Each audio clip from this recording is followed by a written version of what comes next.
გამარჯობა, მე ვარ გიგი რამიშვილი და დღეს ჩემთან სტუმრად არის დავით ჯაჯანიძე, რომელიც ისაუბრებს მის სტარტაპზე, ფრაეზე. დავით, სალამი, მადლობა მოსვლისთვის. სალამ გიგი, პირიქით, მადლობა მოწვევისთვის. თუ შეგიძლია გითხრა მოკლედ იდეაზე, რას გულისხმობს შენი სტარტაპი? რა მიმართულებით მუშაობ? ესე იგი, ფრაე არის აპლიკაცია შექმნილი კაფეებისთვის და რესტორნებისთვის, რომელიც უმარტივებს როგორც მომხმარებლებს, ასევე რესტორანს, გადახდას. მაგალითად, როდესაც მომხმარებელი შევა კაფეში და დააშუქებს QR-ზე, ჩვეულებრივად ამოუკლებს მენიუს და მას შეიძლება რომ გადაიხადოს ჩვეულებრივად ლოდინის გარეშე და ამით შეუძლია დასრულოს დიდი დრო და ეს არის ძალიან კომფორტული როგორც მომხმარებლისთვის, ასევე რესტორნის ხარისთვის, იმიტომ რომ მათ პირდაპირ აესახებათ ეს თავიანთ სისტემაში და გამარტივებული არის ამ მხრივ. უშუალოდ რა ნაწილს ამარტივებს, ან პროცესი რო წარმოვიდგინოთ, შეუკვეთე, ანუ შეკვეთა გაკეთებულია, შესაბამისი პროდუქცია შევარჩიე, ამის შემდეგ რა ხდება? ანუ თვითონ არ გენერირებს არსებული ფასებით საბოლოო გადასახდელ თანხას, ხო? როგორც მინდა. კი, როდესაც დაასკანერებს მომხმარებელი, გამოუჩნდება მენიუ. მენიუში უკვე ირჩევს სხვადასხვა პროდუქტს მომხმარებელი და იქ არის კალათა, რომელშიც ემატება ეს პროდუქტები და საბოლოოდ შეუძლია გადაიხადოს ან თქვა სიტყვაზე გაიყოს ვისთან ერთადაც არის, მაგალითად შეიძლება იყოს მეგობართან ვისთან ერთად და შეუძლია ესეც აქვს. კი ბატონო, ძალიან საინტერესოა, ანუ საიდან გაჩნდა ეს იდეა, ანუ რაღაც საჭიროებაზე იყო მიბმული, პროცესი როგორ იყო, სად დაიბადა იდეა? რომ საჭირო იყო ამის გაკეთება. თქვენ გადაწყვეტეთ, რომ ეს გაამარტივებდა პროცესებს.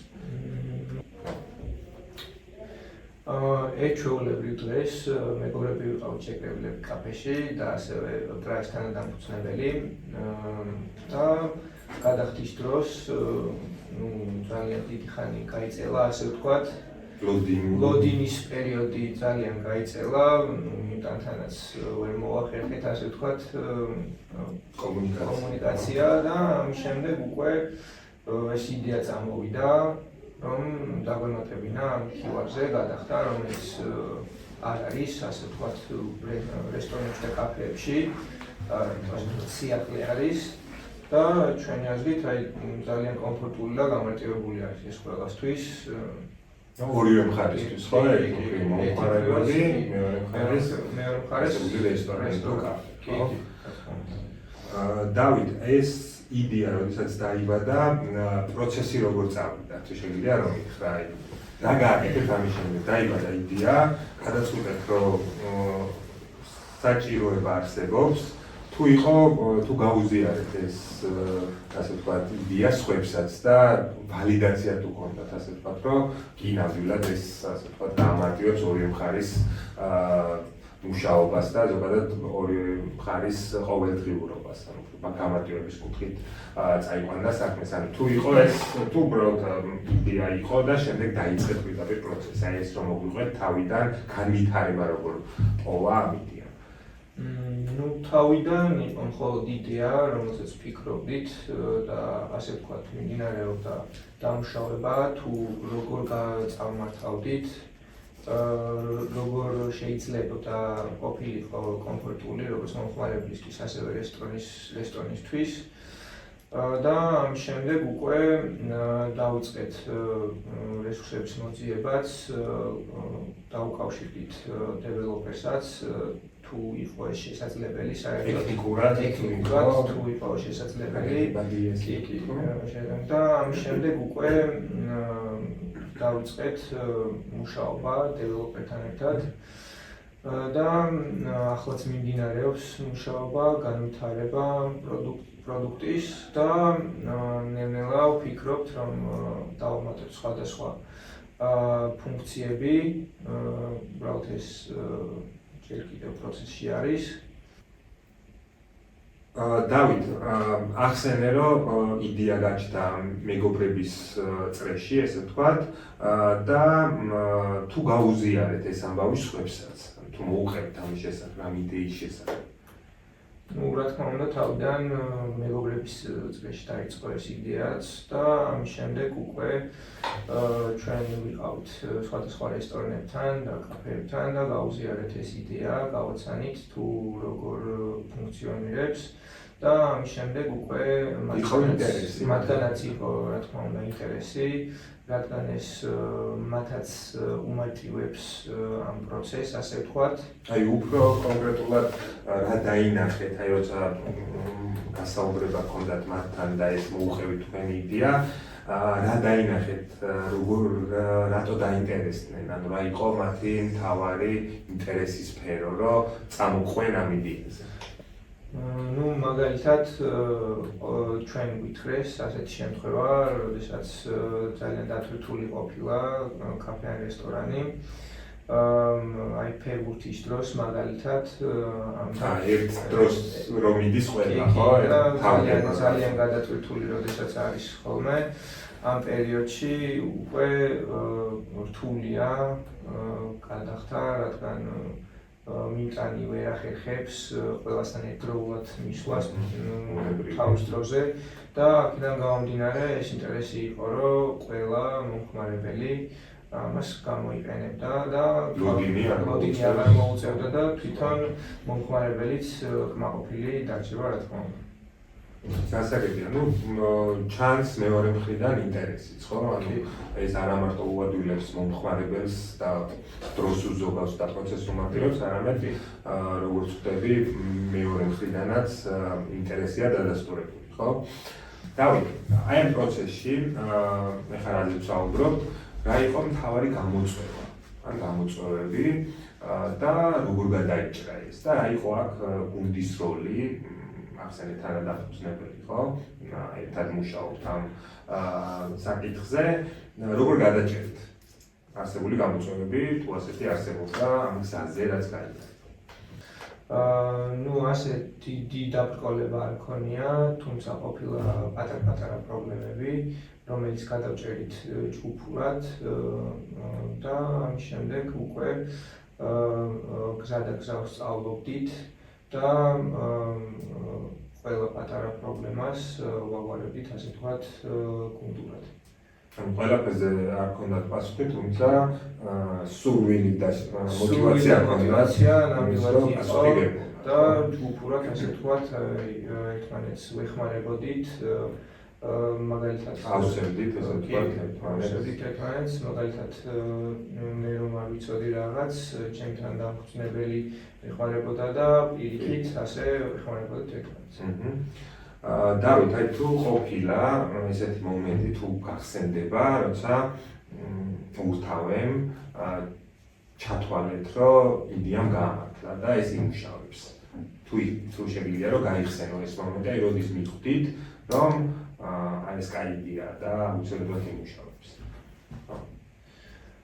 ნუ ჩვენ თავიდანვე ვჯეროდა ჩვენი იდეის და დარწმუნებულები ვიყავით მასში, მაგრამ როდესაც ჩვენ დავინახეთ მეორე მხრიდან ეს დადებითი შეფასება, უკვე უფრო გამყარდა და უფრო რეალური სახე მიეცა ყველაფერს და უკვე ვაგრძელებთ ამის გავრცელებას, რომ უფრო და უფრო რეალური გახდეს და მე მგონი, რომ ამ გზას ვატყავართ და ორი მიმართულებით ვიყავით.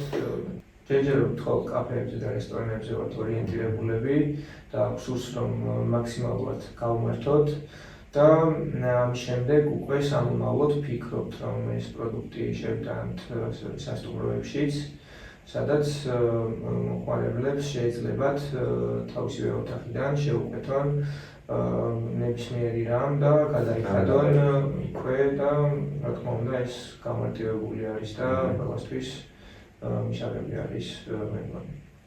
დავით, ამიტომაც საქართველოს ბაზარზე ხართ, ფოკუსირებული და კაფეები ვახსენეთ, შემდეგ უკვე რესტორნების მიმართულებით იგეგმება განვითარება. ხომ არ მოგისინჯავთ სხვა ქვეყნის მაგალითზე, როგორ იმუშავებდა თქვენი სტარტაპი და პროცესი როგორ განვითარდებოდა სხვა ქვეყნებში? რა თქმა უნდა, გიგი, ჩვენ ვიყავით ერთ ქვეყანაში, სომხეთში, სადაც შევთავაზეთ ჩვენი აპლიკაცია და სხვათა შორის დიდი ინტერესი გამოთქვეს ამასთან დაკავშირებით, რადგან იქ საერთოდ არ არის QR-ის მენიუები არ არის. არ აქვს ეს პრაქტიკა სომხეთში, რომ QR-ს არის. საერთოდ არ იყო ზოგ კაფე რესტორანში და ჩვენ შევთავაზეთ, ასე ვთქვათ, რომ გავიკეთებინა digital menu მათთვის და ასევე დაემატებოდა ეს გადახდა, რომელზეც უკვე ვისაუბრეთ. ანუ ინტერესი არის, თუმცა მეტი ძალისხმევაა საჭირო მომხმარებელი შეეჩვიოს ჯერ QR-ზე. რადგან მათთვის ახალი არის, მაინც ტრადიციულად იყენებენ ამ მენიუს ჩვეულებრივ და ასე ვთქვათ, არ არის განვითარებული, თუმცა ინტერესი იყო მათგან.